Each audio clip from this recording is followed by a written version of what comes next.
Hi friends, welcome to my channel. ఈరోజు మీ అందరికీ useful recipe చూపించబోతున్నాను. ఫస్ట్ కరివేపాకు పొడికి కావాల్సినవి: కరివేపాకు, ధనియాలు, జీలకర్ర, మిరియాలు, మినప్పప్పు, ఎండుమిరపకాయలు, వెల్లుల్లిపాయలు.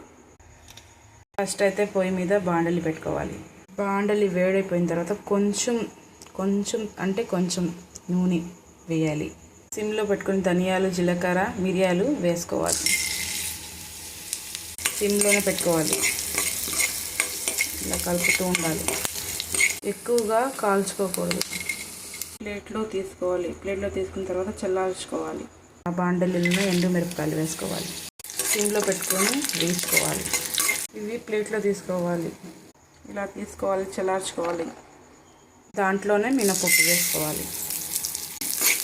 దూరగా వేయించుకోవాలి. మినపప్పు ఎంత ఎక్కువ వేసుకుంటే అంత బాగుంటుంది. మినపప్పు 1 కప్పు, కరివేపాకి 1/2 కప్పు మినపప్పు పడద్ది. దూరగా వేయించుకోవాలి. ఆల్రెడీ నేను కడిగి ఎండి పెట్టున్నాను. కొంచెం నీళ్ళు కూడా వేయకూడదు దీంట్లో.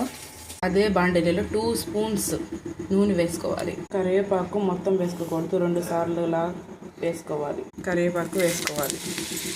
ఇలా కలుపుకుంటూ ఉండాలి. నూనె ఎక్కువగా వేయకూడదు. సిమ్లో పెట్టుకొని వేయించుకోవాలి. కరివేపాకు పొడి చాలా ఆరోగ్యానికి చాలా మంచిది. రోజువారీ అన్నంలో అయినా, టిఫిన్లో అయినా 1 స్పూన్ పిల్లలైనా పెద్దవాళ్ళైనా తింటే చాలా మంచిది. ఇలా వేయించుకున్న తర్వాత ప్లేట్లో తీసుకోవాలి, చల్లార్చుకోవాలి. ఇలా అయితే ప్లేట్లో తీసుకోవాలి. ఇప్పుడైతే జీలకర్ర, ధనియాలు, మిరపకాయలు వేయించుకున్నాం కదా, మిక్సీ పెట్టుకోవాలి మెత్తగా. ఇలా కచ్చాపచ్చలా వేసుకున్న తర్వాత ఉప్పు వేసుకోవాలి. ఉప్పు ఎప్పుడు కొంచెమే వేసుకోవాలి. దాంట్లోనే మినపప్పు వేసుకోవాలి. ఇలా వేసుకోవాలి మిక్సీ జార్లో. ఆ తర్వాత తీసేయాలి మిక్సీ జార్లో నుంచి. ఇలా పొడి తీసుకోవాలి ప్లేట్లో. మిక్సీ జార్లోనే వెల్లుల్లిపాయలు వేసేయాలి. కచ్చాపచ్చలా మిక్సీ పట్టుకోవాలి. ఇలా వేసుకోవాలి. ఆ తర్వాత మెయిన్ ఇంగ్రీడియంట్స్ కరివేపాకు. ఈ జార్లో వేసుకొని మెత్తగా మిక్సీ పట్టుకోవాలి. కరివేపాకు ఇలా పొడిలా వేసుకోవాలి. నీళ్ళు ఎక్కడ యూజ్ చేయలేదు నేను, మీరు కూడా యూజ్ చేయబాకండి. ఇది నిలువ పొడి. ఇలాగ పొడులు పెట్టుకున్నాం కదా, దాంట్లోనే వేసి కలుపుకోవాలి. ఫైనలీ ఎంతో రుచికరమైన కరివేపాకు పొడి అయితే రెడీ అయిపోయింది. వేడి అన్నంలో నెయ్యి వేసుకొని తింటే సూపర్ ఉంటుంది.